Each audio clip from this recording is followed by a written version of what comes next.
4 heures du matin, impossible de dormir. J'ai envie de parler du fait que le social, les relations avec toutes les personnes avec qui vous allez, communiquer, entreprendre, que ce soit peu importe votre activité, peu importe votre secteur, va être quelque chose de très, très important de maintenir, de créer, de pas se laisser sur, ses propres contacts que l'on a, mais de toujours aller se développer encore plus.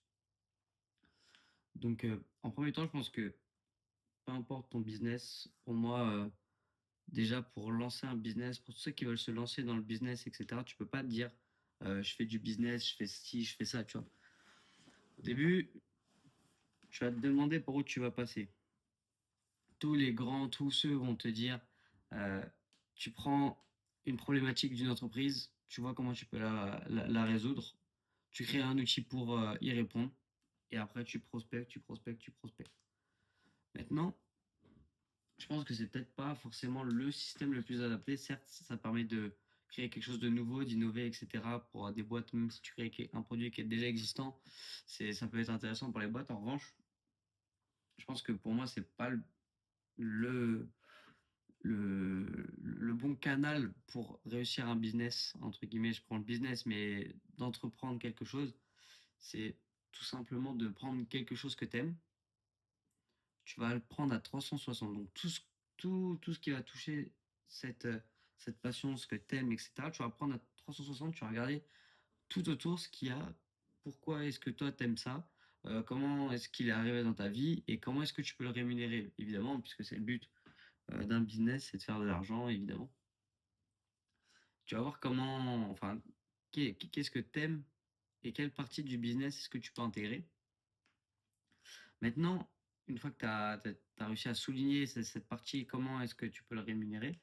Bah, tu vas tout simplement, faire à fond. C'est comme quand tu vas à la salle, tu prends une machine, tu la maxes, bah, c'est pareil BG. C'est pareil, tu viens, tu vois comment tu peux faire ton argent, tu notes, hop, hop, hop, tu regardes: «Ah, ça on peut faire comme ça on peut faire comme ça». Au début, je conseille de tout essayer. Tu tout. Si par exemple, tu es dans la musique, tu as envie de rapper, bon forcément rapper, enfin faire de la musique en elle-même, si tu es un artiste, tu vas très peu empocher, en effet. En revanche, tout ce qui est beatmaking, de la vidéo, de l'ADA, du stylisme, j'en passe, il va y avoir plein de corps de métier comme ça, ingé son également. Il va y avoir plein de corps de métier comme ça que tu vas pouvoir, avoir accès et pouvoir te train à mort, à mort, à mort, à mort. Après, ce qui est le plus intéressant, c'est de réussir à mettre en lien ce que toi, tu sais faire, tes compétences, ton savoir-être, ton savoir-faire. Tu vas tout mettre dans une case et tu vas regarder avec lequel de tous ces moyens de rémunérer tes actions, heu, ça va coïncider le plus. Et à partir de là, bah, ça va être du train, du train, du train. Tu vas faire, faire, faire, faire, faire, practice make perfect. Puis ensuite, ça sera très, très simple. Enfin très simple, évidemment que non. Évidemment que non, mais de toute façon, ceux qui entreprennent, c'est une minorité des gens et beaucoup regardent, sur TikTok: «Je vais le faire, je vais le faire, je vais le faire», mais il doit y avoir quoi? 2-3 des gens qui le font vraiment, donc forcément, cette vidéo va pas tomber dans les protos de tout le monde et en vrai, les stats, je suis pas vraiment là pour ça. Vraiment, c'est 4h18 du matin, je fais ma vidéo, c'est tout, tu vois? Je cherche pas les stats et donc une fois que tu as réussi à avoir ce fil conducteur, bah, tu vas train, tu vas voir comment est-ce que tu peux, hem, faire un maximum de chiffre d'affaires, de chiffres, même si c'est pas forcément du bénéfice. Forcément, il y a des moments au tout début, tu vas forcément être entre guillemets «te mettre dans le rouge», faire des déplacements, faire des trucs et cetera, qui vont pas forcément directement te rapporter, mais tu vas voir qu'au fil du temps, plus tu auras un gros réseau, plus là tu pourras, faire, entre guillemets «plus facturer» puisque si ton réseau devient de plus en plus qualitatif, de plus en plus premium, alors tes clients le deviendront également. C'est la suite logique. Donc maintenant, heu, ce que moi je suis passé, c'est du démarchage, du démarchage, du démarchage. Là, j'ai que 20 ans et j'ai déjà pas mal d'expérience avec plusieurs entreprises, avec plusieurs personnes, dans ce que moi j'entreprends. J'ai travaillé avec, de nombreuses entreprises, certaines, ça s'est très bien passé, d'autres, ça s'est bien passé, d'autres, ça s'est pas bien passé. Et ça me crée de l'expérience, ça me permet de faire des erreurs que je préfère les faire maintenant. Puis même, comme je vous ai dit, j'ai 20 ans. Des erreurs, je suis content d'en faire parce que ça montre que quand tu fais une erreur, c'est-à-dire que tu as fait une action, c'est-à-dire que tu es passé à l'action, tu as évolué. Tu ressortiras moins con que si tu n'avais pas du tout fait. Donc en fait, il faut arrêter de se dire que tout viendra à nous-mêmes. C'est parce que tu es sur ton cul, sur ta chaise, sur TikTok, dans ton lit, à regarder les trucs. Ouais, business, business, regarder des vidéos, regarder des trucs pour te dire que ça va augmenter, ça va venir. Tranquille, tu regardes tes vidéos, tu te formes, entre guillemets. Il y a des 20, 30, 1 heure, 3 heures de vidéos, entre guillemets, formation. Non, trouve un business qui te plaît, où tu te sens à l'aise, et tu verras qu'ensuite ça va suivre. Forcément, il y a des sacrifices, il y a plein de trucs que tout le monde déteste faire. Il y a des soirs, tu vas pas dormir. Il y a des soirs, tu auras tellement de choses à penser que ça sera impossible pour toi de fermer l'œil. Ça te démangera de devoir aller travailler. Mais évidemment, la santé passe par au-dessus de tout. Là, par exemple, juste avant, j'avais des délivrables à faire pour une marque. Je vais taire son nom, évidemment. Mais il y a une marque à qui j'ai taffé, mais par plaisir, tu vois. Il y a des moments dans la journée, j'arrive pas à travailler. Il y a des moments, là, je sors de, entre guillemets, une petite maladie. Tu sais, quand tu as la migraine terrible, où tu as la voix qui est morte, tout, tu n'arrives pas à bouger, bref, terrible. Il y a des moments comme ça où, genre, tu peux pas. Tu peux pas. En fait, il faut arrêter de se fixer également sur le fait de ce que tu peux contrôler. Ok, tu vas mettre le nez dessus. En revanche, tout ce qui peut, enfin, où tu n'as pas d'impact directement, ça sert à rien de vouloir. Tu vas perdre ton temps, tu vas te casser les dents. La vie, elle va te mettre une sacrée baffe quand tu te rendras compte que en tombant, que un truc que tu pouvais pas maîtriser, que tu pouvais pas contrôler, que tu n'avais pas toute sa maîtrise à 100%, si tu t'y fies et que tu commences à t'attacher à, enfin, tu verras qu'à un moment, ça va forcément tomber et tu te sentiras con parce que tu auras perdu beaucoup d'investissement, beaucoup de temps, beaucoup de ta personne, etc. Et c'est là que tu peux plus te relever et au final, entre guillemets, revenir dans un système social plus classique, on va dire. Alors que si tu te fixes à tout ce que tu peux contrôler, alors là, tu seras focus, tu sauras, voilà, ça, je peux le prendre, je peux en faire ce que je veux. Maintenant, allons-y. Et si j'échoue, c'est pas grave, j'aurais essayé et je sais que je peux. Je sais que je peux, puisque c'est exactement ce que je veux faire. Si j'ai réussi à identifier le problème, allons identifier la solution. Et c'est bien plus simple de trouver une solution que de trouver le problème. C'est plus facile de créer un dossier pour une entreprise que de trouver l'entreprise. Maintenant, une fois que tu as ton problème, que tu peux maîtriser, que tu peux contrôler, let's go. Et là, par contre, il faut que tu te donnes à 100%, parce que tu sais très bien que si tu n'arrives pas à répondre à ce problème, bah, tu vas te casser les dents, tu vas tomber, ça va être mal, tu vas perdre beaucoup de temps, beaucoup d'investissement, et c'est là que ça devient relou, tu vois. Alors que bon, tu as trouvé ton business, tu as trouvé tous tes problèmes, tu as trouvé ce que tu peux gérer, ce que tu ne peux pas gérer. Maintenant, c'est que toi et ta bite et ton couteau, tu vois. Ton temps, t'en fais ce que tu veux. Il n'y a personne qui viendra te mettre une baffe. Il n'y a personne qui viendra te dire, ouais, réveille-toi, va taffer. Personne. Personne, personne. Tu es dans ton lit, il n'y a personne qui va t'envoyer un message, qui va taper. Frérot, t'as taffé ça, t'as taffé ça. Non, non, non, non. Que si tu as des très, très, très, très bons amis qui savent à quel point tu veux réussir. Et encore, tu vois, si tu es le meilleur dans un cercle, c'est que tu n'es pas dans le bon cercle. Dans le sens où tu as des personnes autour de toi qui gravitent autour de toi. Si tu es le meilleur, bah, faut que tu changes de cercle parce que tu ne vas rien apprendre de ces personnes-là. Alors que si tu es dans un cercle où tu n'es pas le meilleur, c'est-à-dire qu'il y a d'autres gens qui sont au-dessus de toi, là, tu vas apprendre. Là, il y aura des conversations, des trucs où tu diras putain, oui, ok, tu vas apprendre. Et le plus important, c'est d'apprendre à droite, à gauche. Tu vois, dans cette entreprise, on va avoir un système. Tu vois, dans l'autre, un système totalement différent. Toi, si tu arrives à faire l'intermédiaire des deux, à prendre les bons points, les mauvais points, les bons points, les mauvais points, tu vas pouvoir créer une structure après, potentiellement, qui va être plus puissante parce que avec ton œil, tu vas pouvoir te dire, ok, bon, moi, j'ai vécu ça là, j'ai vécu ça là. Qu'est-ce que je veux revivre, qu'est-ce que je veux reparvivre. Bam, tu mets, et ensuite, si après tu embauches des gens, tu fais des choses, etc., tu t'investis pleinement de ton temps, tu vas pouvoir gagner en crédibilité, etc. Maintenant, forcément, c'est pas fait pour tout le monde. Mais vraiment, le fait de découvrir, d'aller à droite, à gauche, euh, ça devrait être une qualité qui est la plus importante pour moi, c'est la découverte et l'art oratoire, dans le sens où bien parler permet de donner confiance, permet de montrer qu'on est impliqué, qu'on est professionnel, que ce qu'on fait, c'est pas de la rigolade, etc. ça te donne en crédibilité et tout de suite, les gens avec qui tu vas collaborer, tout de suite, tu vas avoir une certaine confiance que tu n'auras pas si tu ne sais pas parler, si tu t'exprimes mal, etc. Tu vas pas pouvoir avoir. C'est tout plein d'avantages. Voilà, pardon. Il y a tout plein d'avantages que tu vas ne pas pouvoir avoir accès si tu t'exprimes mal, si ton collaborateur comprend pas ce que tu veux faire, comprend pas ce que tu as en tête, etc. C'est important de bien savoir parler, de savoir comment euh, euh, expliquer bien les choses. Dis-toi que la personne en face de toi, si elle te comprend pas, elle va passer à autre chose. Passer à autre chose. Si tu as trouvé un client, il comprend pas ce que tu veux, etc., comment tu veux passer, il va passer à autre chose. Il va trouver un autre gars. Sauf que toi, si tu arrives à avoir lui, et que lui, il connaît d'autres gens, que l'autre, il connaît d'autres gens, un client peut t'en apporter trois. Trois fois, trois fois, trois fois, trois fois, trois fois, trois fois, trois. Trois puissance je ne sais combien, tu peux avoir un portefeuille client énorme. Avoir un réseau énorme uniquement si tu t'exprimes bien. Uniquement si ce qui est clair pour toi est clair pour un autre. Maintenant, c'est quelque chose de très important, de très compliqué.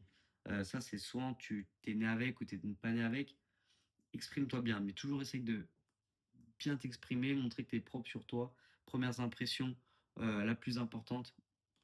Tu montres que tu es quelqu'un de sérieux dès le premier jour, dès le premier rendez-vous, tu seras sérieux pour tout le reste. Alors que si tu n'es pas sérieux dès le premier rendez-vous, ton prospect dit non, c'est bon, je ne veux pas travailler avec lui, c'est mort, il n'est pas sérieux. Alors que ça se trouve, tu l'es. Alors que ça se trouve, tu l'es, mais c'est juste tu as fait le con sur le premier rendez-vous. Sois sérieux dès le début. Les gens avec qui tu veux collaborer te feront confiance, pardon. Et ça sera beaucoup plus simple pour toi. Donc, comprends ce que tu aimes, trouve les solutions, trouve les problèmes, comprends comment bien toucher cette cible, bien l'impacter et bien lui montrer que voilà, toi, tu peux vraiment faire beaucoup de choses. Et maintenant, une fois que tu as ça, c'est souvent où là, les gens s'arrêtent. C'est une fois qu'ils ont toute la recette, entre guillemets. euh, et c'est quelque chose qui est très compliqué à expliquer. Je pourrais même pas expliquer, je pense, puisque la plupart des gens, enfin, en tout cas, moi, je sais que pendant un moment, j'ai fonctionné comme ça, dans le sens où j'arrivais à fonder quelque chose, j'arrivais à avoir des bases. Et une fois qu'il fallait avoir des clients, avoir des trucs, commencer à chiffrer, plus de motivation, plus rien. Alors que, entre guillemets, le plus gros était fait, tu vois. Il n'y avait pas grand-chose entre un business qui ne tenait de rien avec un business qui était, entre guillemets, stable, où tu pouvais avoir quelques revenus, trouver comment avoir des revenus, quels canaux utiliser, etc. Alors qu'en soi, c'est vraiment enfin, c'est le plus important. C'est le plus important de trouver qui on a et ensuite de passer à l'acte et de se donner à 100%. Alors que la plupart des gens, déjà, ne passent pas à l'acte. Une fois que tu arrives à passer à l'acte, il faut encore passer à l'acte plus tard. Là, c'est compliqué de suivre. Donc là, c'est pour ça qu'on réduit encore plus le cerceau des gens qui sont présents et qui sont dans cette situation. Et, euh, et donc voilà. Mais après, également, il faut se dire que l'argent facile, entre guillemets, ça n'existe pas. L'argent facile, c'est...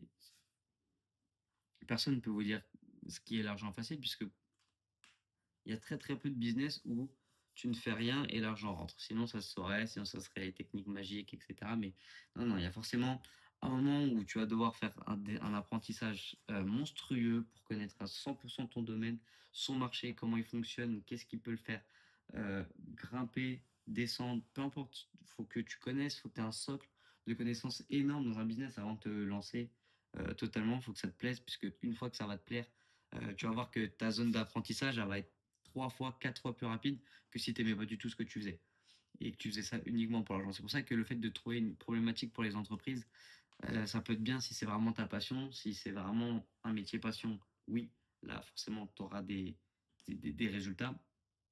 En revanche, c'est pas le cas pour tout le monde, mais c'est ce qui est le plus recommandé. Donc moi je vous dis, suivez ce que vous avez en vous, puisque comme ça, l'apprentissage se fera bien plus rapidement et du coup vous aurez un gain de temps qui est énorme. Et on sait, le temps c'est de l'argent maintenant. Vous en faites ce que vous voulez. Et, euh, et donc voilà.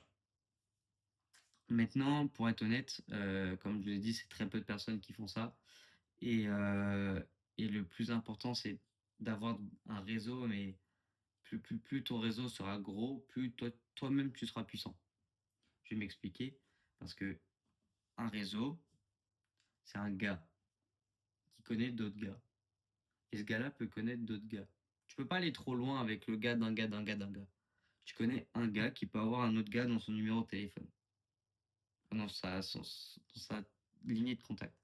Maintenant, ce qui est important, c'est d'avoir une bonne relation avec ses contacts, puisque tes contacts, si tu leur envoies un mail, un message, ouais, j'ai besoin de ci, ça, une fois tous les 8 mois, c'est sûr que, bah non. Alors que tu vois, si, par exemple, tu te montres offrant dès le début, tu montres que tu es une bonne personne, que tu as envie de grossir, tu as envie que autant toi que lui grossissent, là, alors tu auras une confiance supplémentaire qui montrera que t'es pas un gars qui veut juste être atteindre ses objectifs ou quoi. Non, là, tu vas être le gars qui veut atteindre ses objectifs, certes, qui sait comment s'y prendre et qui sait que le business, c'est pas uniquement pour sa gueule. Jamais de la vie, tu iras voir un gars, tu lui dis, donne-moi ça, moi je te donne ça en échange. Et tu vois, c'est un peu bancal. Moi, en tout cas, je procède toujours de la même façon. Je donne, entre guillemets, plus pour recevoir. Puisque je sais que si c'est moi qui fais la demande, c'est moi qui ai besoin de quelque chose, c'est moi qui souhaite obtenir quelque chose. Lui n'a pas besoin de ce que je lui propose, mais ce que je lui propose en plus, peut-être que ça peut le faire changer d'avis, puisque de base, il n'avait aucun œil sur ce que je faisais, il n'avait rien, etc. C'est pas quelque chose qui l'intéressait, parce que sinon, c'est lui qui serait venu me proposer, et c'est moi qui aurais été en position de force. Alors que là, pour le coup, c'est moi qui suis en position de faiblesse, puisque je vais lui demander quelque chose. En revanche, ce rapport de force-faiblesse, il peut s'inverser et être à l'équilibre lorsque tu proposes plus que ce que tu ne demandes. Et à partir de là, tu pourras créer une relation de confiance avec quelqu'un qui, de base, ne voulait pas forcément faire affaire avec toi ou quoi, puisque il n'est peut-être pas intéressé ou quoi, mais le fait que tu montres que tu peux lui donner plus que ce que lui n'aurait pu t'apporter, ça va attiser ce petit instinct, curiosité, et le fait de se dire, ok, bon, le gars me donne beaucoup, moi, je peux faire un pas pour lui, tu vois, alors que certes, ça m'intéressait pas forcément, mais ça peut m'intéresser finalement quand on regarde le produit, etc. Donc le plus important, comme je vous ai dit, c'est de maintenir les relations avec les bonnes personnes, faire ça du mieux possible et surtout prendre son temps dans tout ce qu'on fait, pas précipiter les choses, même si des fois c'est important d'aller vite, mais pas se précipiter. Il faut faire bien la différence entre faire vite et se précipiter, dans le sens où tu fais vite, tu peux faire vite. Des tâches, tu las fais rapidement, tu livres rapidement au client, tu en trouves rapidement d'autres, etc. Tu as un bon roulement. En revanche, précipité, qu'est-ce que ça serait? Ça serait avoir un client, faire ses tâches, trouver un autre client, délivrer au premier client, continuer les tâches du second, trouver un troisième et tout emmêler. Alors que là, tu vois, si tu fais vite, peut-être que tes résultats seront meilleurs, peut-être qu'ils seront moins bons. Mais si tu te précipites, alors là, tes résultats seront forcément faux, puisque tu ne peux pas te précipiter et donner un produit qualitatif. Puisque si tu donnes quelque chose qui est, entre guillemets, bâclé à la vite, ton interlocuteur en face va dire, bon, bah, j'ai besoin de faire cette modification, cette modification. Ok, bon, on les fait. Sauf que l'autre, faut que tu lui livres les trucs. Donc au final, il te renvoie des messages. Ah, c'est quand j'ai mes trucs, c'est quand j'ai mes trucs. Tu dis, ouais, attends, ton troisième pareil, qui t'envoie des messages, sauf que tu dois faire une modification du premier, du second, ton troisième qui attend, qui a aucune nouvelle de toi, puisque toi, t'es préoccupé à donner des nouvelles aux autres, tu te retrouves dans un cercle terrible. Alors que si tu vas vite sur ta production, vite sur ton délivrable, vite terminer avec ton client, vite retrouver un autre, là, tu iras vite, certes, peut-être que ça sera à un coût plus bas, puisqu'au début, c'est important de faire en masse. Enfin, pour moi, c'est important de faire en masse pour prendre de l'expérience, pour avoir un portfolio plus aiguisé, plus beau, plus. Voilà. Alors que si tu veux tout de suite toucher des gros clients directs, très luxe, très prestigieux, très premium, là, ça risque d'être compliqué puisque tu ne pourras pas avoir des clients premium si tu n'as rien fait en dessous. Donc forcément, faire beaucoup de masse, apporter beaucoup de flux avec des clients plus mid, plus amateurs, etc. Tant pis. Après, tu as une base. Si tu fais ton travail sérieux, tu auras une belle base, tu auras un beau dossier. Qu'ensuite, tu pourras aller toucher les clients premium. Et à partir de là, tu colles. Tu ne fais que ça, tu ne fais que ça, tu montes tu montes tes trucs. Et pour moi, c'est important de bien séparer ces journées entre prospection et tâches. Ta prospection, tu l'as fait le matin, c'est les tâches les plus chiantes. C'est horrible de prospecter, de prendre un DM, copier, coller, un mail, un appel, un truc, c'est chiant, c'est horrible parce que tu as très très peu de chances de convertir, certes. Mais c'est ce qui va faire qu'au début, ton portefeuille client sera plus gros, tu auras un réseau plus gros également. Et c'est là, à partir de ce moment-là, où tu pourras basculer vers un truc premium. Mais il faut surtout, surtout, surtout pas négliger la prospection dès le début. Et en fait, tu peux très, très vite passer de zéro client pendant des semaines à attendre que ça arrive euh, et faire full prospection tous les matins. C'est très peu, hein. 40 DM, tu envoies 40 DM, tu vas voir que tu auras un taux de réponse qui est. Après, ça va forcément dépendre de ton domaine. Moi, je sais que je suis dans un domaine où le taux de réponse, soit je suis très très bon prospecteur, soit c'est un domaine où ça répond vite. Mais je sais que j'ai beaucoup, beaucoup de réponses, beaucoup de calls ensuite qui me suivent. C'est là où j'ai de la chance, entre guillemets, parce que cette chance, forcément, il faut se la créer. J'ai fait énormément de sacrifices, j'ai passé beaucoup de temps, il y a beaucoup de nuits blanches, beaucoup de choses, il y a énormément de choses que personne n'aurait aimé faire, mais quand on regarde ma vie en extérieur, on se dit putain, c'est gang, tu vois. Alors qu'il y a plein de trucs que personne n'aurait aimé faire ces tâches, personne n'aurait aimé faire sortir des personnes de ta propre vie pour ton bien, pour le bien de d'autres personnes. Il y a énormément de concessions à faire. Euh, mais oui, pour y revenir, tu DM, c'est horrible à faire, c'est horrible, mais c'est au début, tu en as besoin. Fais de la masse, fais de la masse, fais de la masse, travaille pour d'autres, pour ensuite te créer un réseau. C'est pas parce que tu travailles pour un autre gars que tu vas rester bloqué dans cette structure. Tu travailles avec un autre gars, faut être franc. Tu lui dis, bonjour, j'ai envie de travailler avec toi, travailler ensemble, très bien. À un moment, tu vas lui dire, bon, moi je suis très content. Mais je pense que le mieux pour moi, ça serait de quitter la boîte puisque j'ai envie de m'investir à pleinement sur mes projets personnels. Ça a été super de travailler avec toi, j'ai adoré. En revanche, maintenant, j'ai envie de me lancer, j'ai envie de voler mes propres ailes. Mais je serai toujours là, etc. On pourra toujours collaborer ensemble. Le gars en face de toi, soit c'est un énorme enculé, il dit, ah gros, non, tu vas te faire foutre, tu vois. Mais dans ce cas, il peut pas te retenir. Après, évidemment, il faut pas se faire baiser dans les contrats. Très important d'avoir un expert comptable, fiscaliste et un comptable. Tu as les trois, tu as trois ça dans ton équipe, BG, c'est très simple à en trouver. C'est pareil, c'est du DM. C'est du DM, il faut créer de la relation. Maintenant, dans ta boîte, tu pourras la quitter et ensuite lancer tes trucs.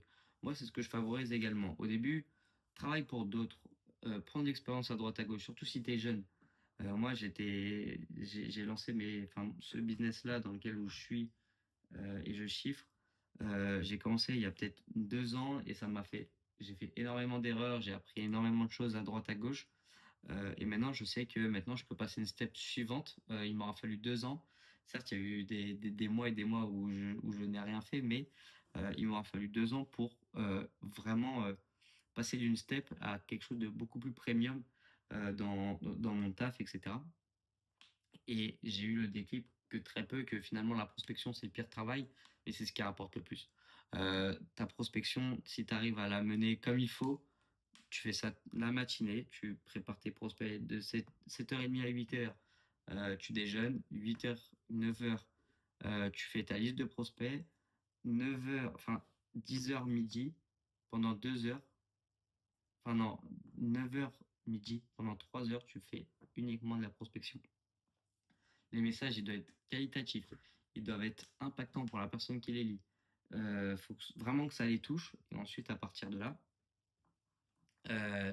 tu auras un taux de réponse très important si tu mets si tu donnes ta personne pour ce genre de trucs qui font chier, hein, forcément. Ah, forcément, en DM tous les matins, tous les matins, tous les matins, tu perds la tête à un moment, t'as plus envie de le faire. Mais même si tu en fais 10, 15 et que tu as un bon taux et que tu as de la chance ou que tu es bon dans ce que tu fais, tu auras forcément des réponses. Et c'est hyper important d'avoir des réponses tous les jours. Ça va être toujours, faut faire 1% meilleur que la veille, 1% un effort, tu vois. Toujours un effort, le minimum que ce que tu peux faire, tu le fais. Même si c'est que appeler un gars avec qui tu as déjà eu un rendez-vous, tu le fais. Tu le fais, tu le fais, tu le fais, et tu verras qu'au final, bah, tu fais du gros, ensuite tu fais du premium. Tu deviens toujours un jour, enfin, le jour d'avant, Tu deviens meilleur le jour d'après, tous les jours de ta vie, tous les jours, tu fais quelque chose de mieux pour améliorer ton business, ton projet, peu importe. Tu deviens meilleur, ton projet va forcément scaler. Maintenant, c'est une question de mentalité, une question de motivation, une question de temps. Ton temps, t'as beau regarder des TikTok, t'as beau regarder des vidéos, euh, c'est pas ça qui va te faire exploser, c'est pas ça qui va te faire gagner de l'argent. C'est bien beau les jeunes, les petits sur TikTok qui disent ouais, je suis trop jeune, je peux pas faire mes trucs, etc. Mais j'ai envie de faire du business, j'ai envie de faire du business. Même pas les jeunes, tu vois. Les mecs qui disent je veux faire du business, je veux faire du business, gros, tu peux pas faire du business si t'écris en TikTok je veux faire du business, trouvez-moi une idée. Soit tu te renseignes, soit tu vois de tes propres yeux où sont les problèmes, soit tu te rends compte qu'en fait, créer un business, c'est uniquement prendre ce que t'aimes et trouver comment tu peux le faire monétiser. Et c'est à partir de là où tu pourras, entre guillemets, devenir un monstre, puisque ton business, tu l'auras créé uniquement à partir de toi autour. Et donc voilà. Voilà, ça fait une demi-heure là que je filme. J'espère que ça a été intéressant. Dans tous les cas, il n'y aura pas de montage, je vais juste cut le début, il me semble. J'ai envoyé ça sur YouTube. Pas de montage, rien. Les mecs, prenez soin de vous. Sur Instagram, Lucas-BLL2. N'hésitez pas à m'envoyer des petits messages si vous avez des questions, si vous avez des trucs, si vous voulez en savoir un peu plus sur mon business ou quoi. Franchement, n'hésitez pas. Je vais faire d'autres épisodes. On va parler de tout ce qui est plus réseau, plus personnalité, comment toi tu dois agir envers les autres, comment tu dois agir envers toi-même, comment tu dois. En fait, il y a plein de critères sur la personnalité qui sont hyper intéressants à aborder. Et j'en ferai des épisodes, par exemple, là, il est 4 heures, avec qui c'est peut-être à 5 heures. On fera une autre vidéo un autre jour, etc. Donc franchement, n'hésitez pas. Et prenez soin de vous les mecs. Et allez au charbon, t'es là. Tu regardes cette vidéo, c'est bien, parce qu'en plus c'est une vidéo, je pense que ça change. J'ai jamais entendu des conseils comme ça, mais en vrai je m'en fous, je n'ai pas de formation à vendre, je n'ai rien. Motive-toi, même s'il est 4-5 heures du matin, essaye d'être 1% meilleur que la veille. Fais quelque chose. Arrête les vidéos bullshit. Demande à Claude, euh, j'aime ça, comment je fais pour apprendre? J'ai apprends-moi 20% et je pourrais apprendre les 80 autres. Et il y a plein de formules avec Claude où tu peux apprendre quelque chose, même si tu es passionné, parce que quand on est passionné, on est consommateur, donc on n'est pas dans l'industrie. Une fois que tu es dans l'industrie, là, oui, tu vois un peu plus comment ça se passe et à partir de là, tu peux commencer à chiffrer. Les mecs, prenez soin de vous sur la bonne, je vous ai dit, je mets mon Insta dans la bio, il y aura que ça en bio, je pense, de toute façon. Et voilà.